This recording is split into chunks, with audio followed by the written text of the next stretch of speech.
মধ্যপ্রাচ্যের আকাশ কি এইবার অবশেষে পরিষ্কার হতে চলেছে? কেননা বিগত 4 সপ্তাহ ধরে চলা আমেরিকা এবং ইরানের মধ্যকার এই যুদ্ধ মেটাতে এইবার বড়সড় একটা পদক্ষেপ নিলেন মার্কিন প্রেসিডেন্ট ডোনাল্ড ট্রাম্প।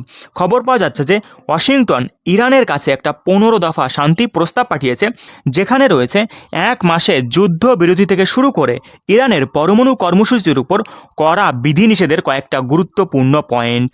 সবার প্রথমে এখানে আমি বলে রাখি যে ইন্ডিয়া টুডের একটা রিপোর্ট অনুযায়ী এই যে 15 দফা প্রস্তাব আমেরিকা ইরানের সামনে রেখেছে, এর মধ্যে সবথেকে গুরুত্বপূর্ণ 3টা পয়েন্ট রয়েছে, আর সেই 3টা পয়েন্ট নিয়েই এই দুই দেশের মধ্যে কিন্তু আলোচনা সম্ভবত চলবে।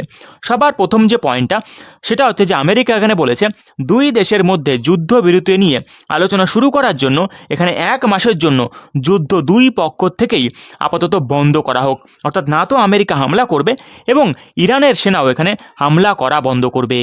আর দ্বিতীয় যে ব্যাপারটা সেটা হচ্ছে পরমাণু নিয়ে নিষেধাজ্ঞা। এখানে আমেরিকা এই প্রস্তাবে দাবি করেছে যে ইরানকে পরমাণু অস্ত্র তৈরি করা সব রকম চেষ্টা বন্ধ করে দিতে হবে এবং ভবিষ্যতে ইরান কোনোদিনও পারমাণবিক অস্ত্র তৈরি করার জন্য কোনো রকম কোনো পদক্ষেপ নিতেই পারবে না। আর তৃতীয় পয়েন্টটা হলো হরমুজ প্রণালী নিয়ে। এখানে ডোনাল্ড ট্রাম্প তার প্রস্তাবে স্পষ্ট ভাষায় জানিয়ে দিয়েছেন যে ইরানকে হরমুজ প্রণালী বিশ্বের সব দেশের জন্যই খুলে দিতে হবে এবং কোনো জাহাজের উপরই ইরান আক্রমণ করতে পারবে না। পাশাপাশি এখানে আমি এটাও জানিয়ে রাখি যে এই 3টা পয়েন্ট ছাড়াও এখানে আরেকটা খুব গুরুত্বপূর্ণ পয়েন্টও রয়েছে, যেটা সম্ভবত ডোনাল্ড ট্রাম্প ইসরায়েলের কথা মাথায় রেখেই এই 15 দফা প্রস্তাবের মধ্যে যুক্ত করে দিয়েছেন। সেটা হচ্ছে যে ইরানকে ভবিষ্যতে কোনো রকম প্রক্সি গ্রুপকে সাহায্য করা চলবে না। অর্থাৎ লেবানন কিংবা ইসরায়েলের আশেপাশের দেশগুলোতে যে সমস্ত হিজবুল্লাহ কিংবা অন্য আতঙ্কবাদী গোষ্ঠী রয়েছে সেগুলোকে ইরান সরাসরি সাপোর্ট করা বন্ধ করবে।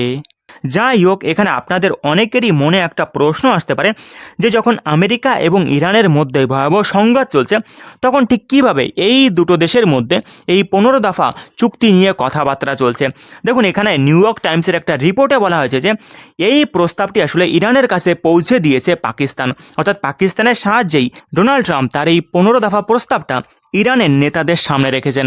আর এখানে আমি এটাও জানিয়ে রাখি যে পাকিস্তান শুধুমাত্র এখানে দুই দেশের মধ্যে বার্তাই পৌঁছে দিচ্ছে না, বরং তারা এখানে এটাও দাবি করেছে যে ওয়াশিংটন এবং তেহরানের মধ্যে পাকিস্তানের সরকার তাদের নিজেদের দেশের মধ্যেই আলোচনাতেও বসতে রাজি, যাতে করে এই যুদ্ধের একটা মিটমাট করা যায়।